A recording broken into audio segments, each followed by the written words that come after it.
Comenzamos esta segunda clase de Introducción a la Termodinámica para Física 1 del turno tarde con el profesor ingeniero Pablo Acosta. Y en esta segunda clase vamos a ver algo sobre cambios de estado y su punto de vista desde la termodinámica. Vamos a formalizar la primera ley de la termodinámica y vamos a ver el movimiento browniano como último punto. A esta segunda clase le queda una última y tercera clase donde vamos a explicar algunos ejercicios de la guía de termodinámica de la guía 7. Bien, comencemos. Bueno, a modo de repaso de lo que vimos en la clase pasada, tenemos que recordar que una de las ideas más importantes fue el modelo cinético molecular de la materia.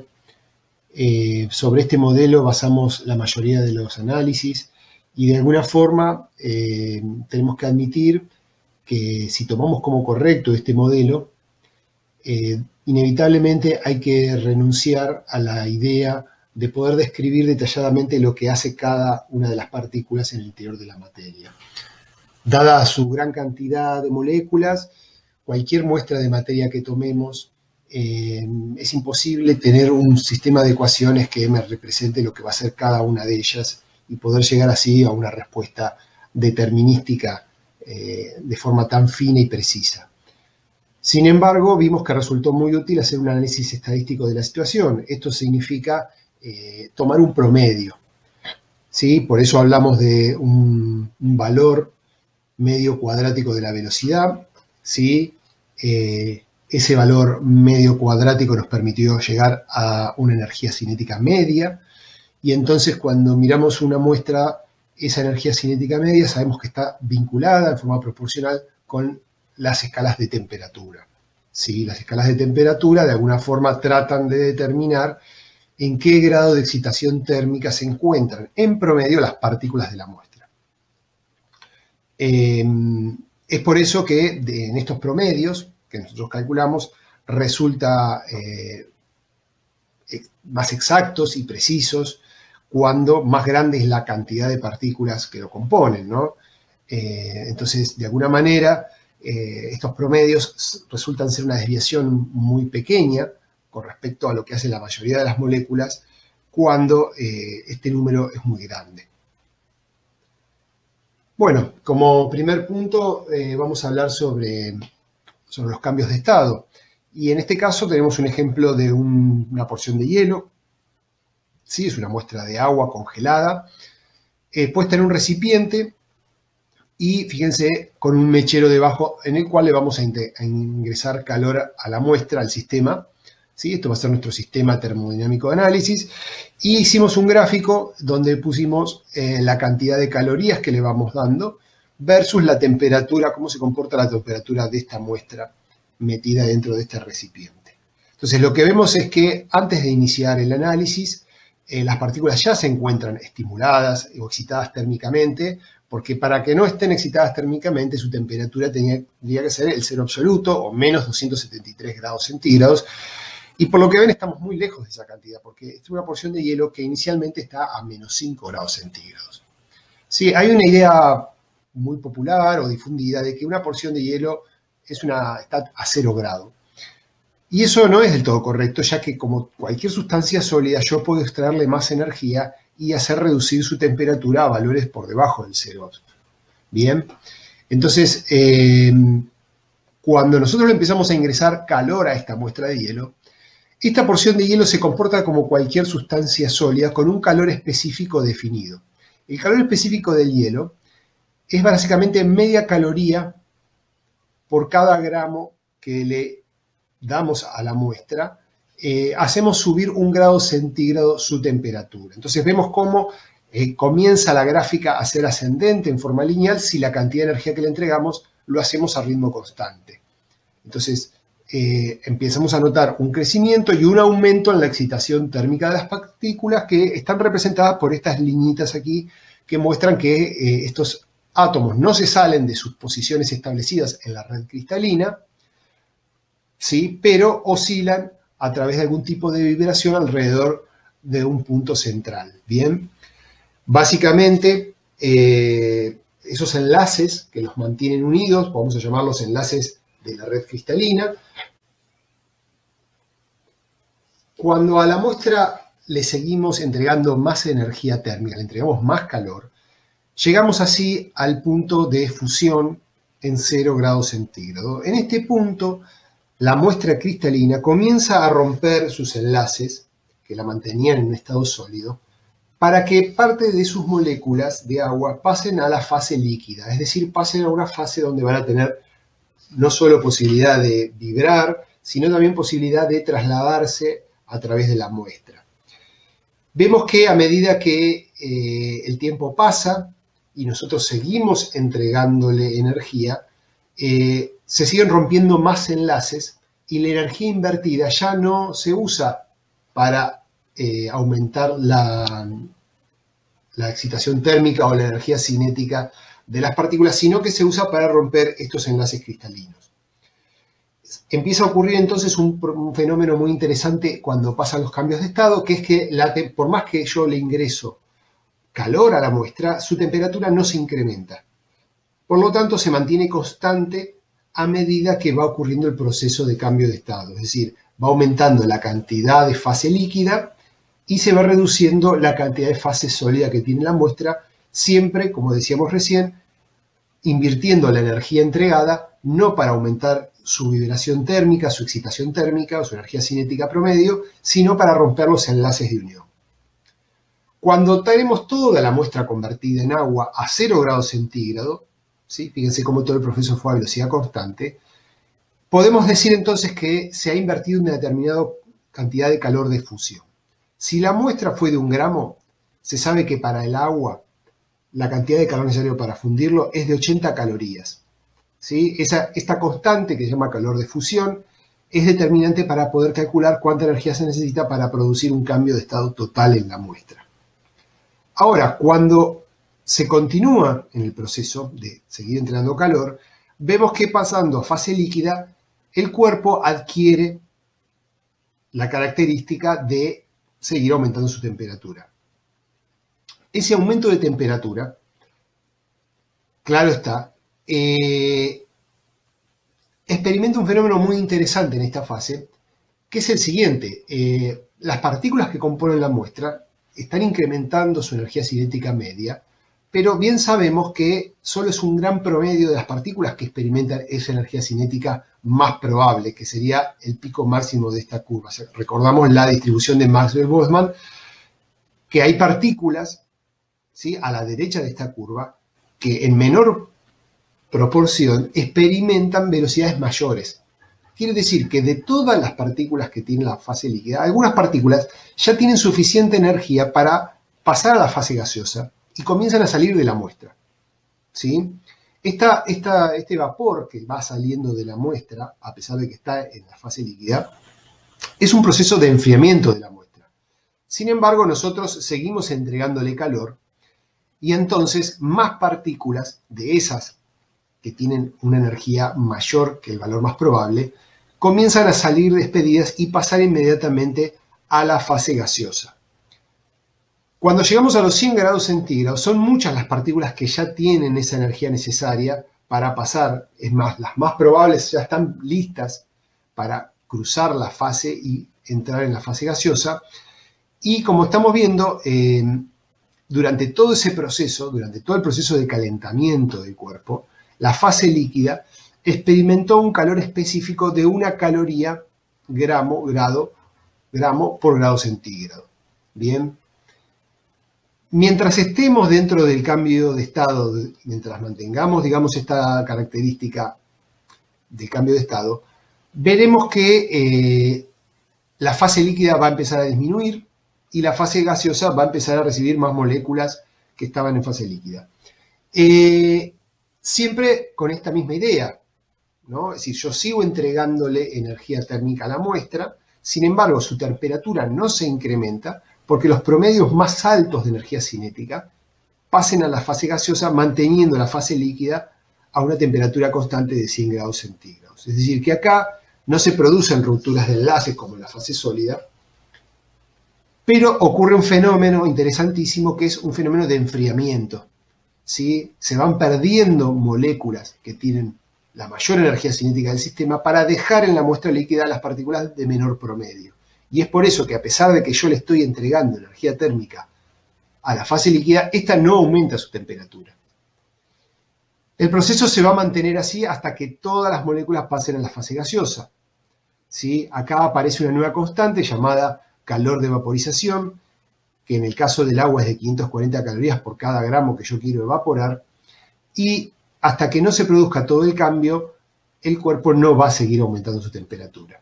Ahora, una vez que ya está en la fase gaseosa, yo puedo seguir incrementando su excitación térmica, en este caso su velocidad de traslación, ingresando más calor al sistema, y para eso, como toda muestra de materia, tiene un calor específico particular que es muy similar al calor específico que tenía en estado sólido.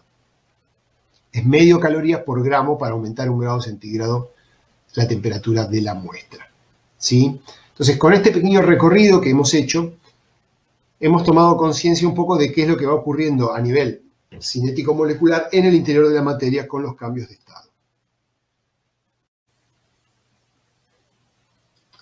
Bien, entonces vamos a entrar ahora a explicar algunas cuestiones y algunos formalismos que tienen que ver con lo que llamamos la primera ley de la termodinámica.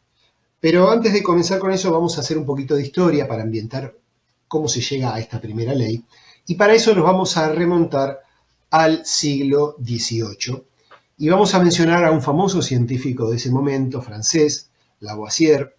Él se los conoce comúnmente como el padre de la química, y Lavoisier en ese siglo fue parte de una comunidad científica que comenzó a interpretar los fenómenos relacionados con la temperatura y el calor a través de un fluido imponderable e invisible que él llamó calórico.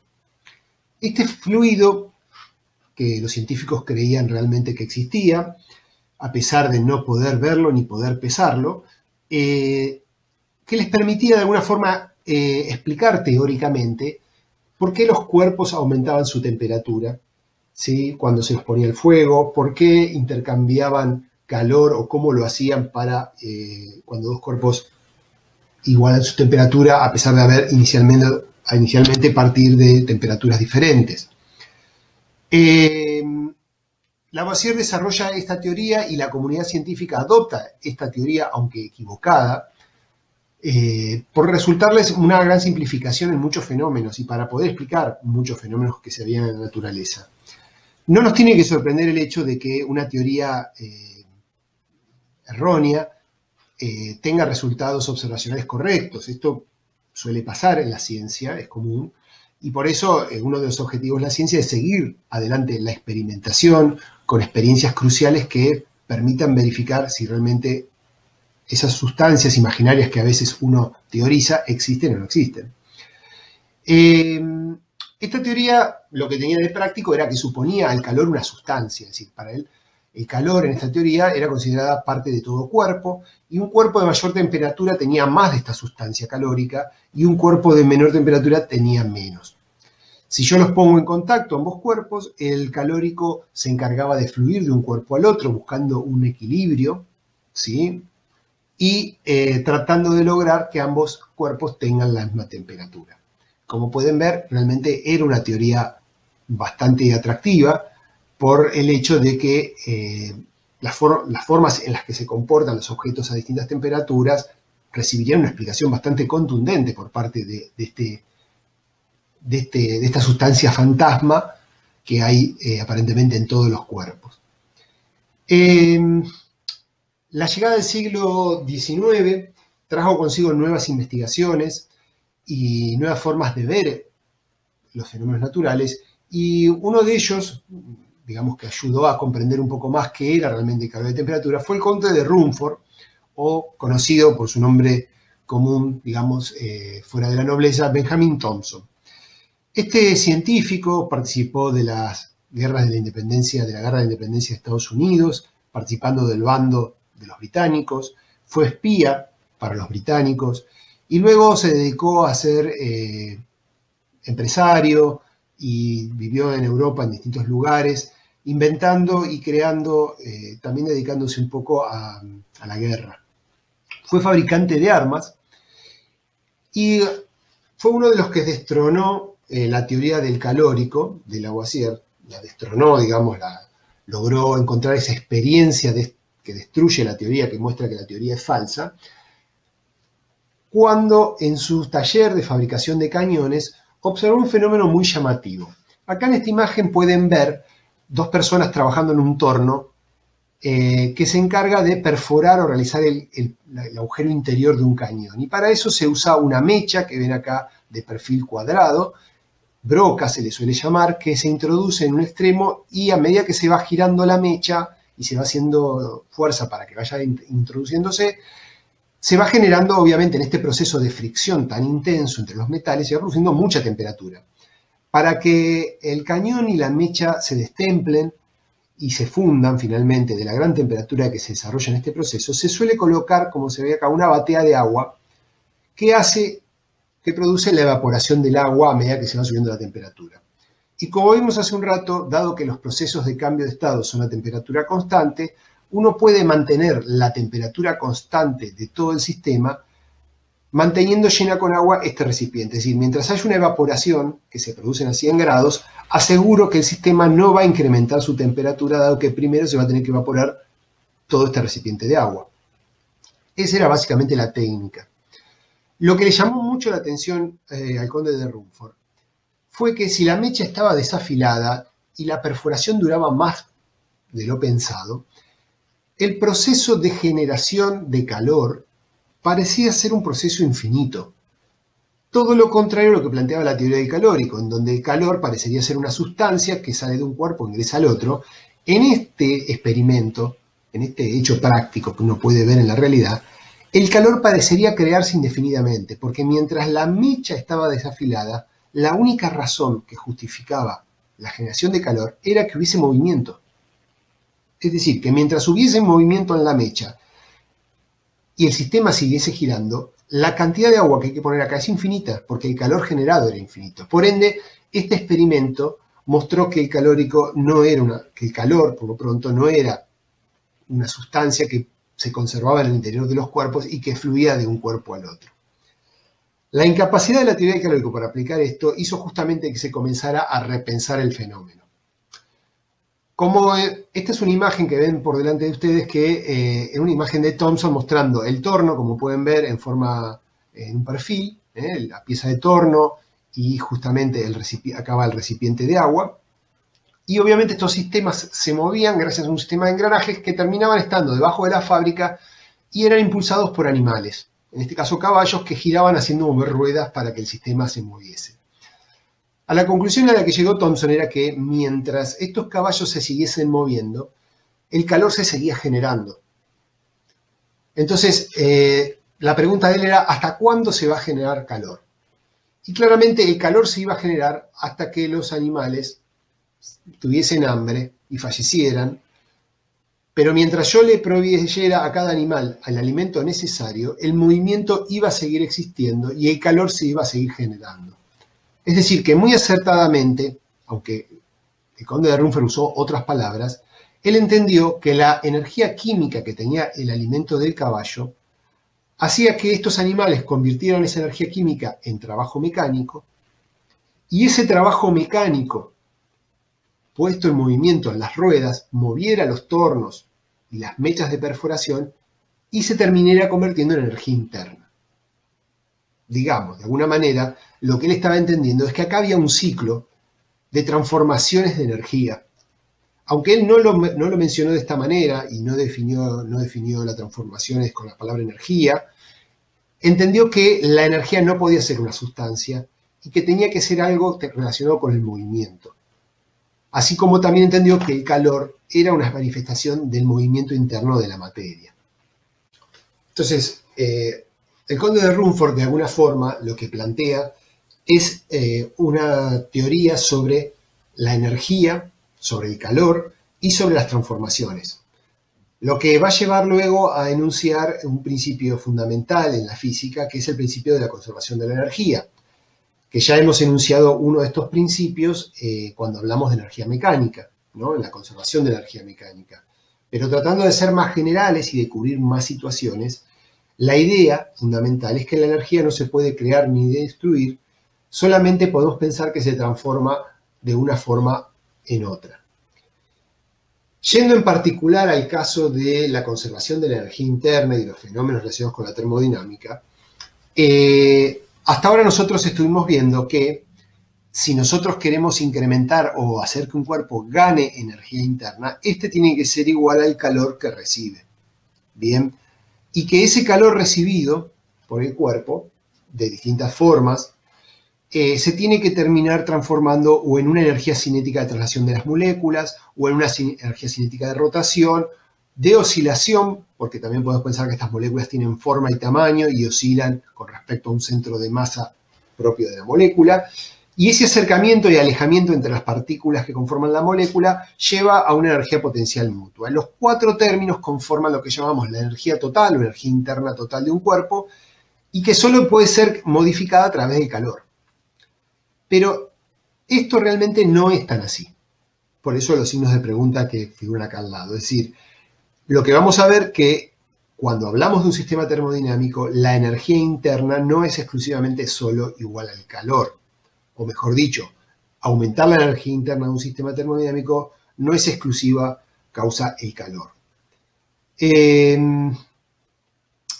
Por eso vamos a volver a mencionar, por eso esta clase es un tanto histórica, a James Joule, un científico inglés que, fíjense, ya entrado el siglo XIX, comenzó a experimentar las transformaciones, con las distintas transformaciones de energía. Y realizó una de sus experiencias más famosas, que acá vemos un esquemita muy simple, en donde se ve un recipiente aislado, es decir, construido con un calor específico alto, para que no se pierda energía con el entorno, y adentro de él se ha colocado agua, y este sistema tiene unas paletas, como una licuadora, conectadas a poleas que cuelgan pesos. Lo que Joule trató de demostrar con esta experiencia, fíjense que hay un termómetro conectado dentro del recipiente, es que cuando estas pesas pierden altura, cuando la energía potencial se pierde en el sistema, esa energía queda transformada en energía térmica a causa de que las paletas estuvieron revolviendo el agua. Y mostró que la equivalencia entre esa energía potencial perdida y el calor que aparentemente había recibido, pero no a causa de un calor directo como ser conducción, radiación o convección, como estuvimos viendo, sino era un calor producido por un trabajo mecánico, eran equivalentes. Es decir, era equivalente el calor que aparentaba haber recibido el agua con la energía potencial perdida por las masas. Bien, acá volvemos a tener el mismo dibujito, fíjense, de perfil, donde hay una pesa y enrollado a justamente una polea está el hilo que se va a desenrollar y va a hacer girar las aletitas en el interior del agua. Y aquí un termómetro midiendo en el interior del recipiente. Fíjense que a medida que esto cae y comienza a girar las paletas, la energía total que se va a perder, aparentemente no se ha perdido, sino que se ha transformado en energía interna para esta muestra de agua. ¿Sí? Entonces, en base a esta experiencia, él prueba lo que se llama el equivalente mecánico del calor, que es esa famosa relación que solemos usar, donde 4,18 joules equivalen a una caloría.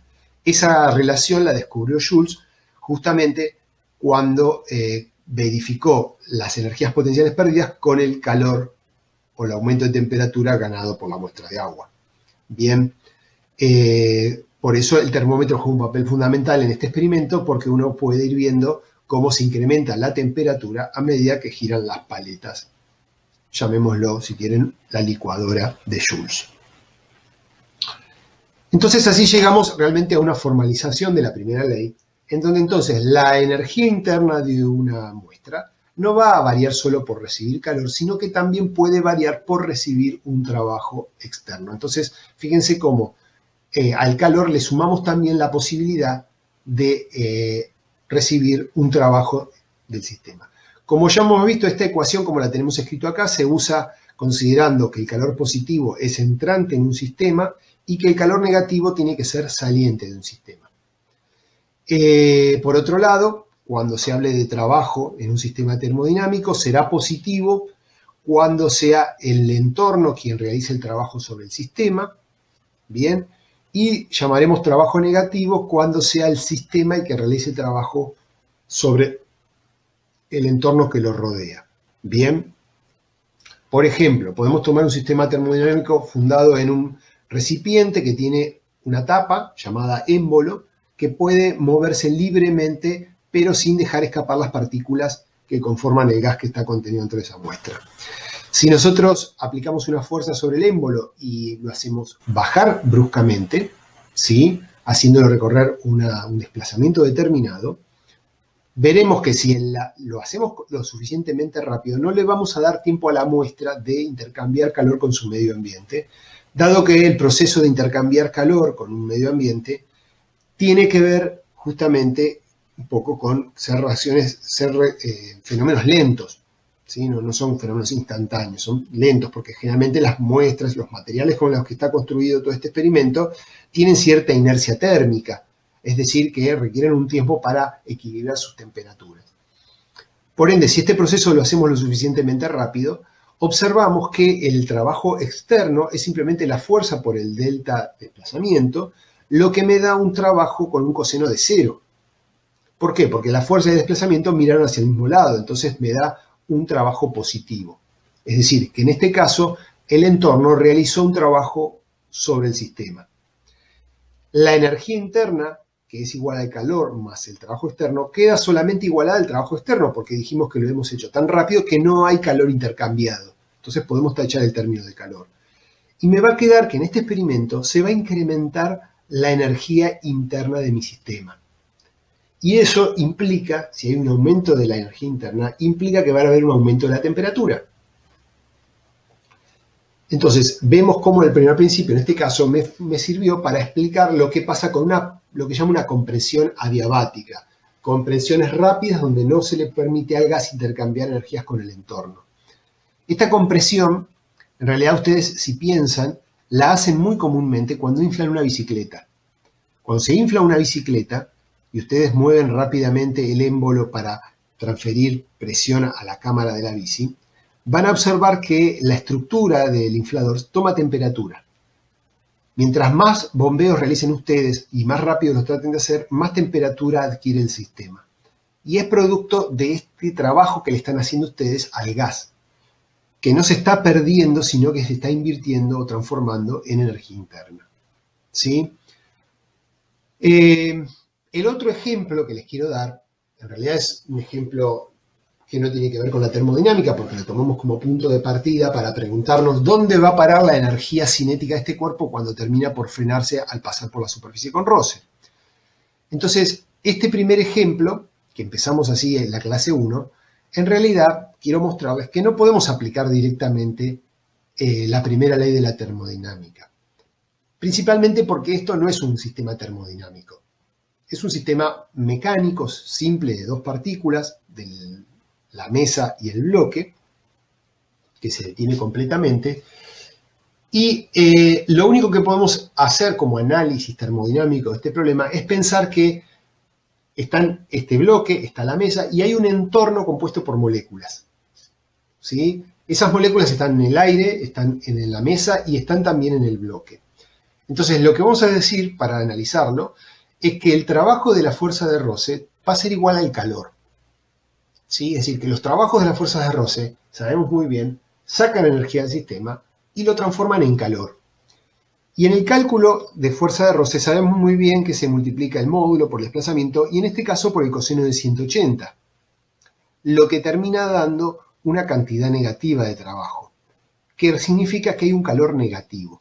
Es decir, que en esta prueba experimental sabemos muy bien que al sistema bloque-mesa se le está escapando calor, se está yendo el calor, se está perdiendo, por eso me da una cantidad negativa. Bien, cuando yo aplico la conservación de energía mecánica y reemplazo, acuérdense, variación de energía mecánica es el trabajo de las fuerzas no conservativas, y reemplazo las fuerzas no conservativas por la única que hay, que es la fuerza de roce, bien, llego a la conclusión que este calor es negativo, que es lo que he llegado acá arriba. Es decir, que este sistema perdió energía mecánica, porque tenía velocidad al principio y después no la tuvo más, a expensas de convertirla en calor, calor que sale del sistema. Pero mucho cuidado, es calor que sale del sistema bloque, ¿sí? Bloque masa o bloque piso, para pasar a otro sistema que es el entorno. Y el entorno es donde está nuestro sistema termodinámico de moléculas. Y entonces ahí vamos a entender que ese calor está pasando a los átomos y moléculas del sistema bloque piso, y también me faltó incluir al aire. Entonces ahora sí podemos hacer un circuito completo de esta situación. Podemos entender entonces que la energía mecánica perdida se transformó en calor a partir de los golpes que se han producido al friccionarse un cuerpo con el otro, y que ese calor fluyó al medio, ¿sí? Fluyó al medio. Entonces es un calor que está ingresando en el sistema, pero se está yendo, por eso nos queda negativo, en nuestro sistema inicial.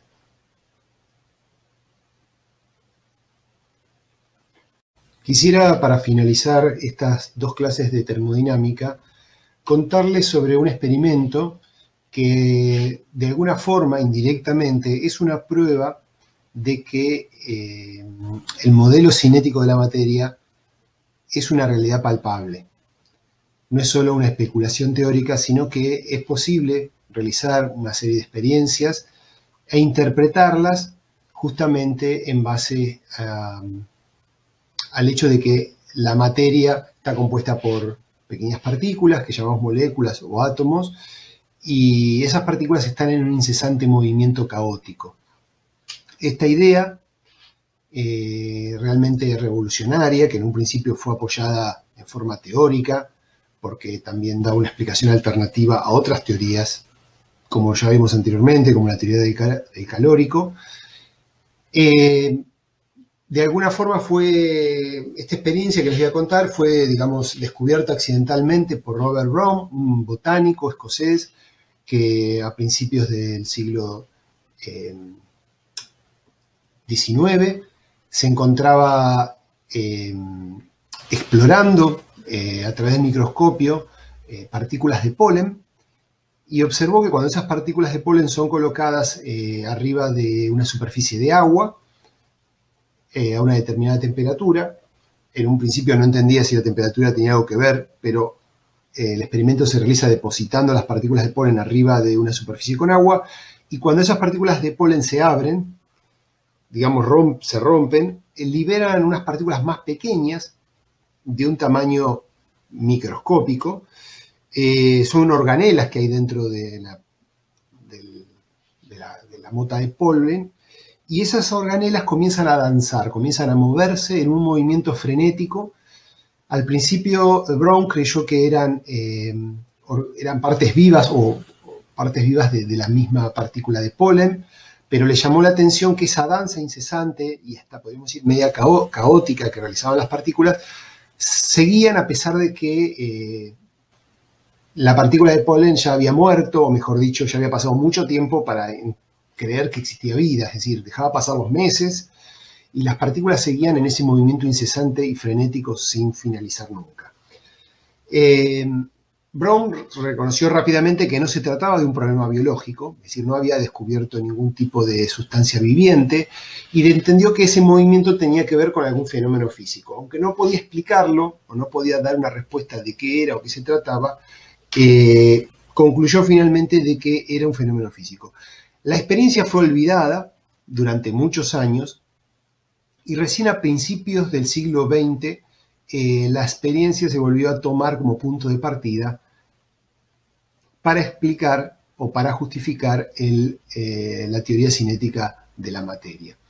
La trayectoria que suelen llevar estas partículas aparece en este gráfico, donde ven que el movimiento es completamente variable, es decir, es de a tramos rectos, y va cambiando bruscamente de dirección sin un criterio definido. Hay un claro movimiento aleatorio en este movimiento. Ver una filmación de un microscopio donde la partícula de polen, que es la partícula grande y central que se ve en la imagen, ha desparramado alrededor de ella, se ha roto y ha desparramado alrededor de ella estas organelas que llamamos aminoplastos. acá tenemos una amplificación de estos aminoplastos que tienen aproximadamente entre 2 y 3 micrómetros y claramente se ve esa danza incesante que tienen en forma aleatoria. Este otro ejemplo consiste en microesferas de resina que se han depositado sobre agua y tienen también un tamaño aún más pequeño que los aminoplastos de las organelas del polen, y observen con detalle nuevamente cómo se observa el movimiento browniano caótico de estas partículas. Estos ejemplos que acabamos de ver no se llegaron a explicar en forma clara y concisa hasta principios del siglo XX, cuando Albert Einstein toma esta experiencia y concluye de que la causa de este movimiento caótico no era otra que las partículas de agua que se encontraban debajo de las organelas, o en el caso de las esferas de resina, y su movimiento oscilante y vibratorio golpeaba a las partículas que estaban apoyadas encima del agua, de la superficie del agua, impulsándolas y dotándolas de un movimiento que dependía obviamente de la temperatura, por ejemplo, en la que estuviera el agua, porque si la temperatura era más elevada, los golpes iban a ser más intensos y entonces los saltos de esas partículas iban a ser más largos hasta volver a caer sobre el agua y nuevamente las partículas por debajo seguirían golpeándolas en forma aleatoria, porque no habría un orden establecido para que las partículas decidan golpearla en una dirección definida. Fíjense, ahora a continuación vamos a ver una simulación de estos golpes a partir de partículas aleatorias que las rodean, mucho más pequeñas, y vamos a ver que las simulaciones reproducen bastante bien las gráficas que vimos anteriormente de trayectoria del movimiento browniano.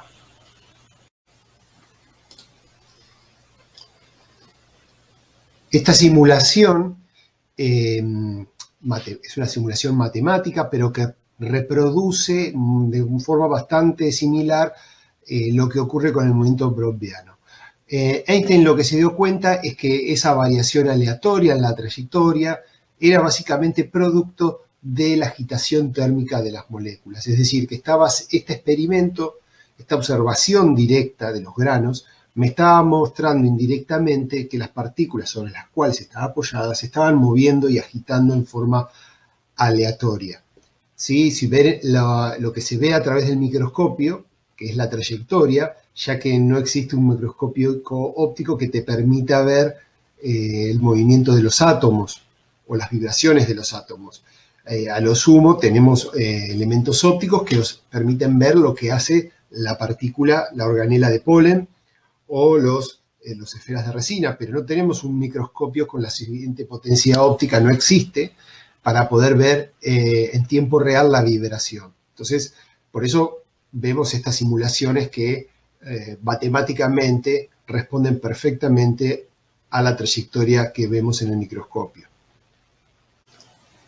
Finalmente, vamos a recalcar que el trabajo de Einstein fue brillante, dado que toma un experimento que ya se venía observando, de hecho se venía observando antes de Robert Brown, es decir, ya hace un siglo y medio que se venía observando, toma este experimento y en base a observaciones simples como pueden ser mirar a través de un microscopio, encuentra que ese movimiento aleatorio era en realidad era un parámetro para obtener medidas de constantes microscópicas de la materia. Constantes que tienen una importancia fundamental en la física y la química, como ser de esa trayectoria se puede deducir qué masa tienen las moléculas que están golpeando las partículas. También se puede obtener la constante de Avogadro, es decir, que el estudio de la trayectoria de los movimientos brownianos me da mucha información de lo que no vemos, ¿sí? Me da información de la temperatura que tiene la muestra de agua sobre la cual apoyé los granos. Por lo tanto, es una experiencia fabulosa porque puede hacer algo, es una prueba clara y concisa de que la teoría cinética molecular de la materia es mucho más que una idea teórica, sino que es un hecho palpable experimentalmente.